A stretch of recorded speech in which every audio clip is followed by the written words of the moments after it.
자, 오케이. 네. 자, 오늘은요, 한 가지만, 딱 3분간만 짧게 한번 말씀을 드려보려고 합니다. 자, 현재 이재명 도지사를 구하기 위한 각계각층의 노력들, 탄원서, 그리고 우리들, 이재명을 안타까워하면서 마음속으로, 내적으로, 외적으로, 여러 가지로 이재명 도지사에게 응원하고 계신 분들이 향하고 있는 곳이 어디입니까? 현재 대법원 아닙니까? 대법원의 재판은 올해 12월 말, 늦어도 2019년이 지나가기 전까지는 이재명의 도지사에 대한 재판 결과가 나오게 되어 있습니다. 그런데 오늘 아주 중요한 변수가 뭡니까? 어떠한 진행되는 상황을 흐트러뜨리는 아주 중요한 변수, 그것이 등장했어요. 그것이 뭡니까? 바로 이재명 도지사에 대한 현재 허위사실 공표죄와 관련해서 백종덕 변호사가 이재명 도지사가 현재 겪고 있는 이 허위사실 공표죄와 관련해서 헌법소원을 제기를 했다. 이런 내용이 보도가 됐습니다. 자, 이것은 엄청나게 큰 변수입니다. 물론 헌법소원이라는 게 받아들이기가 상당히 어려운 측면이 있지만 제가 얼른 그 내용을 간단하게 한번 살펴보니까 이것은 받아들여지거나 다퉈볼 가치가 있다 해서 법원이나 헌법소원이 이 재판에 헌법소원의 재판 제기를 받아들여질 가능성이 크다고 저는 생각합니다. 그 내용은 이따가 잠깐 살펴볼 건데 일단 법원에서 이 내용의 헌법소원의 제기를 받아들여지면 이재명 도지사 이 재판은 정지가 되는 거예요. 언제까지? 이 헌법소원 제기 내용이 헌법재판소에서 결론이 날 때까지. 그런데 헌법재판소의 결론이 날 때까지는 얼마 걸립니까? 1년에서부터 3년까지 걸립니다. 상당히 오랜 시간이 걸린다는 것이죠. 이 헌법소원을 다투게 되면. 근데 그 조건이 뭡니까? 재판에서, 그 다음에 지정재판부에서 이것은 헌법소원 심판으로 다퉈볼 가치가 있다. 이렇게 인정이 되면은 그 순간 재판은 정지가 된다는 것이죠. 그렇기 때문에 만약에 받아들여지게 되면은 내년 12월 말에 선고되게 되어 있는 이재명 도지사의 재판은 정지가 되고 향후 많게는 2년 이상까지 재판이 딜레이 될 수가 있는 상황이 돼버렸다. 그런 변수가 지금 발생했다. 그런데 이것이 그냥 의례적으로 헌법소원을 제기한 것이냐? 또 그것도 아니라는 거예요. 이 백종덕 변호사가 제기한 헌법소원 그 제기 내용을 보면요.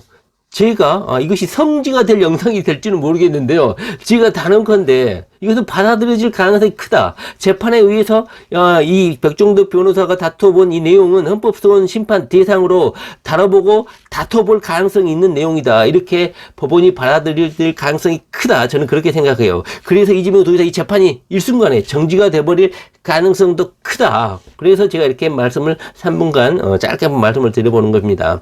그 내용은 뭐였냐면 허위사실 공표에 저희가 지금 이재명 도지사가 걸려 있잖아요. 그런데 이재명 도지사가 지금 허위사실 공표라고 하는 내용은 뭡니까? 형님의 문제라든가 여러 가지 이번 절차에 여러 가지 절차들이 이재명 도지사가 허위사실을 공표했다. 이 내용 아닙니까? 그러나 1심과 2심에서 공통적으로 인정하는 것은 형님의 정신상태는 문제가 있었다. 그리고 그 강제 진단 절차의 적법성은 인정이 된다. 그러나 그것을 적극적으로 그 절차에 관여한 내용을 너가 말을 제대로 하지 않았기 때문에 그것은 그 반대로 추론을 해석해 보면 허위사실을 공표한 것이다. 적극적으로 개입하지 않았다고 이렇게 부정하는 것은 허위사실을 말한 것이다. 이렇게 재판부가 판단하는 것이잖아요.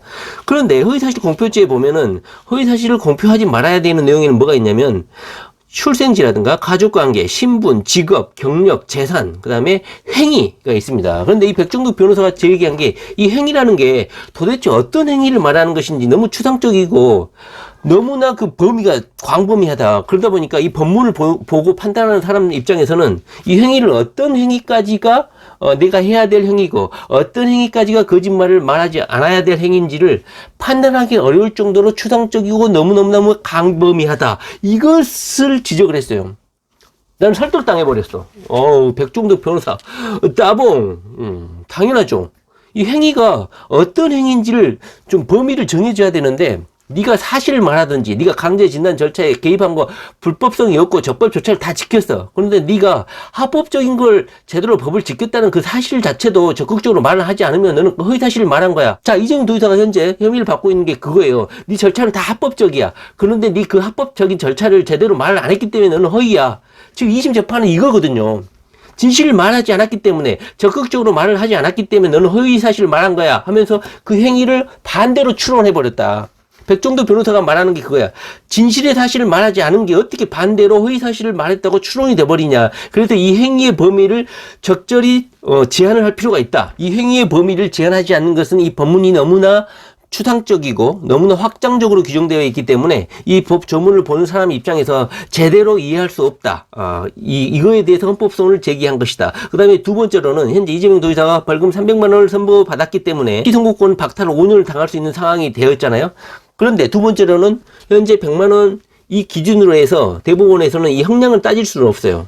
이 법률 조문이라든가 법 해석만 따질 수 있는 게 대법원이잖아요.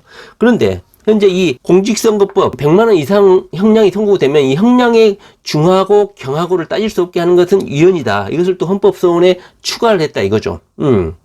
우리가 사형 선고를 받거나 10년 이상의 유기징역을 선고받게 되면은 대법원에 그런데 그거에 비해서 상대적으로 이 공직선거법 부분은 10년형을 선고받거나 사형을 선고받거나 그렇지 않고 100만 원만 선고돼도 대법원의 형량을 다툴 수 없다. 이것은 극간의 간격이 너무 벌어져 있죠. 일반형하고 선거사범의 이 형량을 다투는 대법원의 형량을 다투는 게 너무 차이가 많이 난다는 거야. 이것을 또 헌법소원이 지적을 한 거야. 이런 설득 당하지 않아요?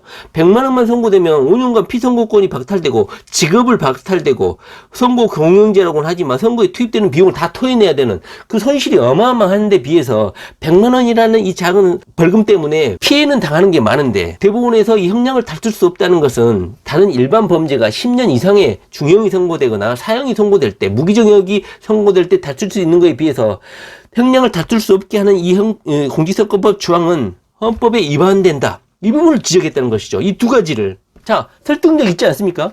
제가 장담을 해보기는 좀 그렇고 예상을 해보건데 충분히 이 행위라는 부분 허위사실 공표죄에서 허위사실을 공표하면 안 되는 여러 가지 제가 열거를 했죠. 출생지, 가족관계, 신분, 직업, 경력, 재산, 행위 어떤 행위를 허위사실을 공표하면 안 되냐 이것이 명확하게 규정되어 있지 않다. 그렇기 때문에 어떤 사실이든지 잘못 말했다가는 입에 재갈을 물릴 수 있는 악독한 조항이 돼버린다. 이 부분을 지적했다는 것이죠. 저는 받아들일 것이라고 생각하고 이재명의 도지사의 이 대법원 재판은 물론 최종심만 남겨놨기 때문에 재판부가 재판을 중지하는 것은 재판 진행 절차 지금까지 진행된 절차를 일시에 정지하는 것은 좀 부담이 된다 하면서 이재명 도지사에 대해서 최종심 재판을 선고할 수도 있겠지만 현재 이 헌법소원 내용이 너무나 설득력이고 합리적이기 때문에 저는 법원에서 수용이 돼서 이재명 도지사의 재판이 정지가 될 것이다. 저는 그렇게 한번 예측을 해봅니다. 자, 이재명 도지사 화이팅 파이어.